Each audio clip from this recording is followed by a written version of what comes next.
The thorn in my garden. The meeting. Nancy hurried through the dusty streets of their small town, her long legs moving swiftly, leaving her friend Ruth trailing behind. Nancy, wait. Why are you always in such a hurry? Ruth called, her voice laced with irritation. Nancy slowed down, half turning, because you never stop talking about boys, Ruth. You're obsessed. Ruth scoffed, flipping her hair back. And what's wrong with that? You're so different, Nancy.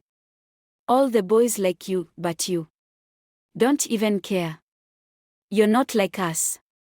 They continued bickering when Nancy abruptly turned around and collided with someone. Her heart skipped a beat. Before she could speak, he smiled and asked, "What's your name?" Ruth jumped in. Her name is Nancy, and I'm Ruth. But the man's eyes never left Nancy. I'm Ben, he said, ignoring Ruth's introduction entirely. And so, unknowingly, the seed of jealousy began to grow in Ruth's heart as Nancy's life began to change forever. Blossoming love. Days turned into weeks, and Nancy found herself spending more and more time with Ben. Their connection deepened with each encounter, filled with laughter, shared dreams, and stolen glances. Ben was everything Nancy had ever wanted, kind, funny, and attentive. They would stroll through the market hand in hand, while Ruth watched from a distance, the shadow creeping over her heart as she saw her friend's happiness grow. As they explored the town together, Ben would often surprise Nancy with little gifts, from flowers to sweet treats from the local bakery. With each passing day, it became clear that Ben was enchanted by Nancy's spirit, while Nancy found herself captivated by his charm and determination. Ruth, feeling increasingly left out, would often skulk, making snide remarks that Nancy brushed off. "Why are you so serious? All the time?" she would tease, trying to lighten the mood. But Ruth's jealousy festered beneath the surface, making her feel as if she were losing her best friend to a boy. Then one sunny afternoon, as they sat under the shade of a large baobab tree, Ben confessed, "Nancy, I see a future with you. I want to be with you, always." Her heart soared, and she nodded, a blush creeping up her cheeks. As the days rolled into months, their love bloomed. Nancy became lost in Ben's world, dreaming of a life filled with love, laughter, and perhaps a family of their own. Little did she know, the winds of change were gathering, ready to blow her happiness off course. A new life. One warm evening, after a delightful dinner, Ben took Nancy to his family home to meet his parents. They welcomed her with open arms, and their kind words made Nancy feel like she was part of something bigger. As they shared stories and laughter, she felt a sense of belonging that she had never known before.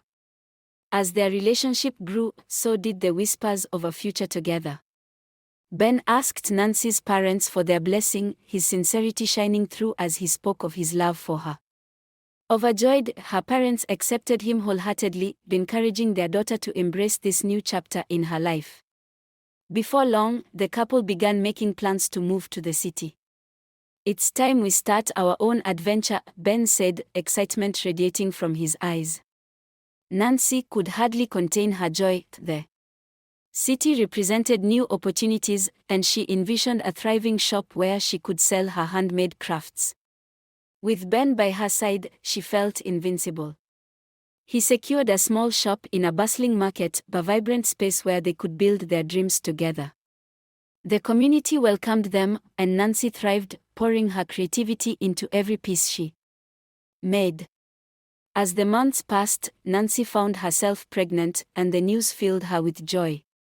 "We are starting a family," she exclaimed, and Ben's face lit up with pride. Their love had blossomed into something beautiful, and Nancy was eager to welcome their child into the world. The arrival. The day Nancy went into labor was a whirlwind of emotions. She clutched Ben's hand tightly, each contraction bringing both pain and anticipation. With every wave, her thoughts danced between fear and excitement. Would their child be healthy?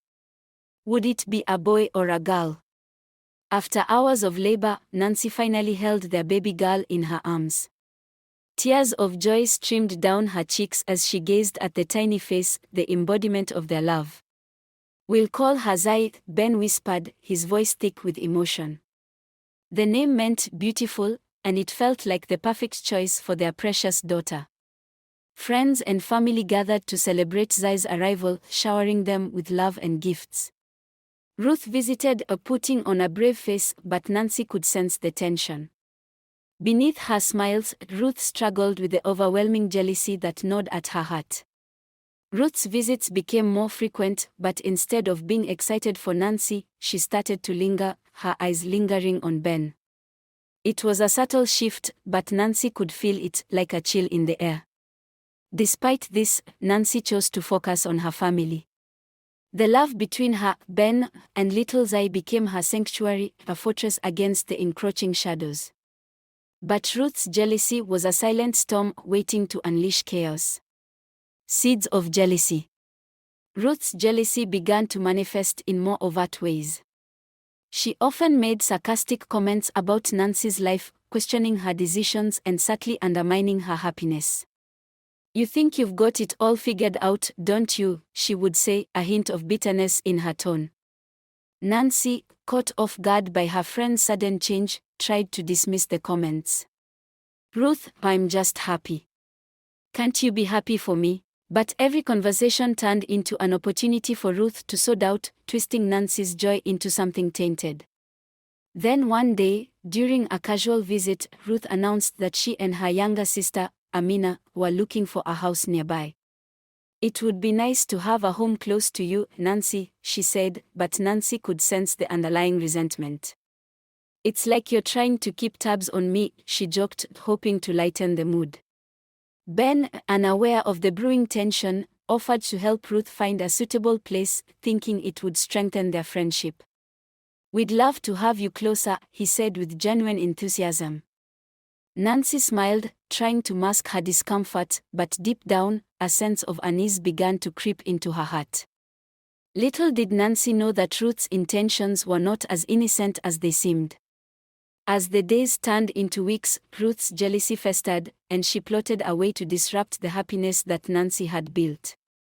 Her plan would soon unravel, testing the bonds of friendship and love in ways Nancy never imagined. A friend's betrayal. Nancy stood frozen, Ruth's cruel words echoing in her mind. How did it come to this? The girl she had shared her childhood with was now her biggest threat. But it was too late. The damage had already been done.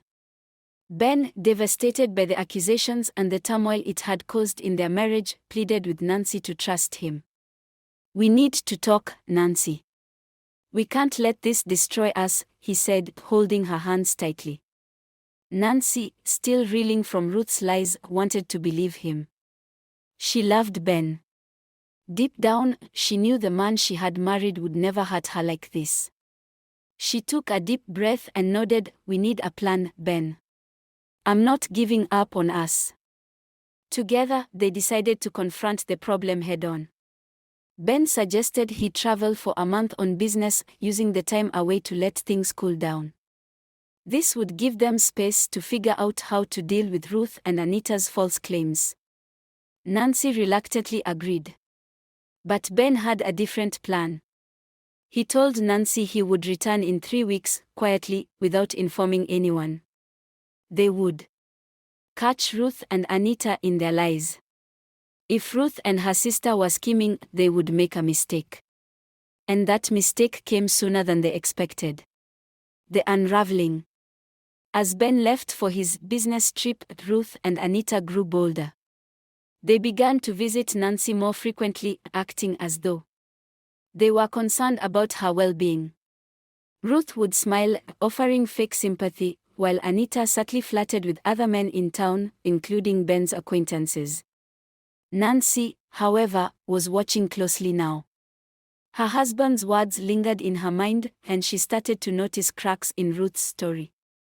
Anita's behavior didn't match that of a young woman who had supposedly been assaulted.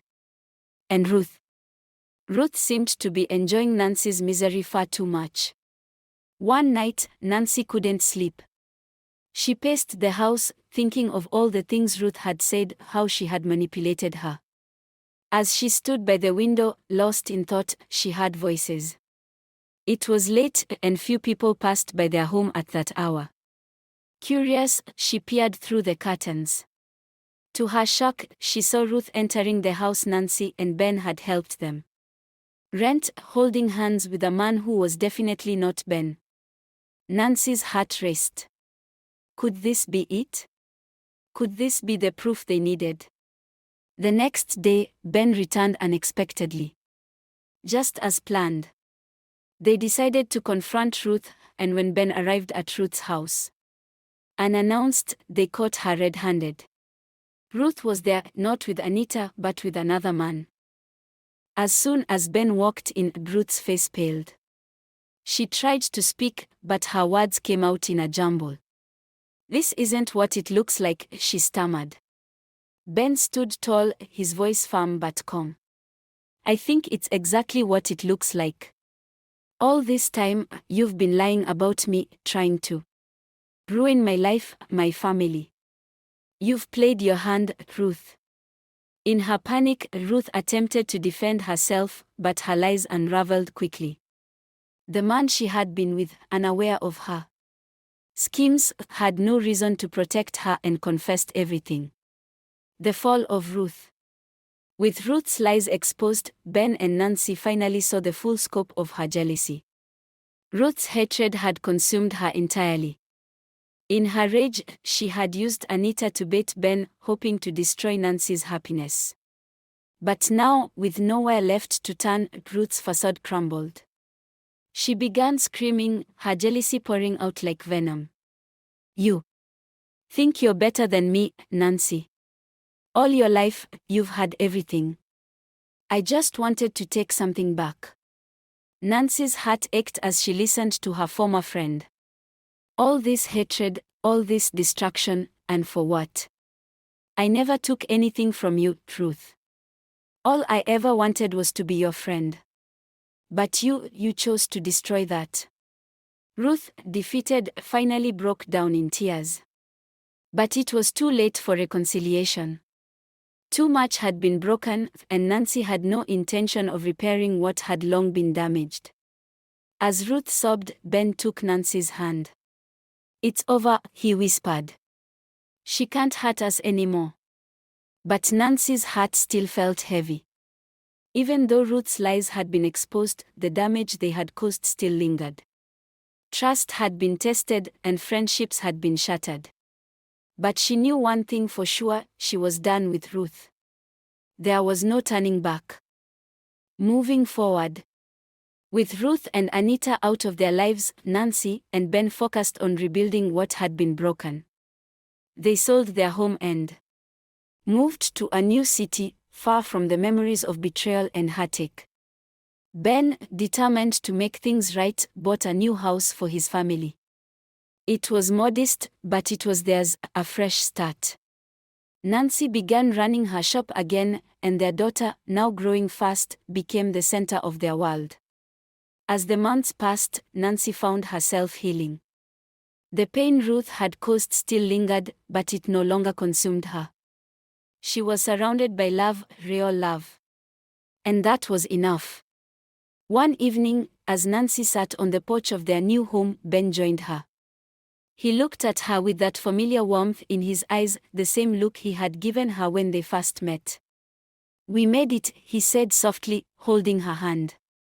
Nancy smiled, squeezing his hand. "Yes, we did." They sat in peaceful silence, watching their daughter play in the yard. It was a simple moment, but it was enough to remind them that despite everything, they had each other. Lessons of the heart. Years later, Nancy would reflect on the lessons life had taught her. She had learned that friendship was not always as it seemed, and that trust, once broken, was hard to rebuild. Ruth had been a part of her past, but not her future. And that was okay. What mattered most was the love she had built with Ben and the family they had created together. No one could take that away. The thorns that had once pierced her garden had been removed, and now her life bloomed with the beauty of resilience. Nancy knew that life would continue to test them, but she had no doubt that together they could face anything. Ruth's betrayal had once been a dark chapter in her life, but it no longer defined her. It was just part of her story, one that had ultimately led her to strength, wisdom, and an unshakable love. And so, as the sun set on another day, Nancy leaned into Ben's arms, content in the knowledge that no matter what came next, she was exactly where she was meant to be, surrounded by the ones she loved. Beautiful end.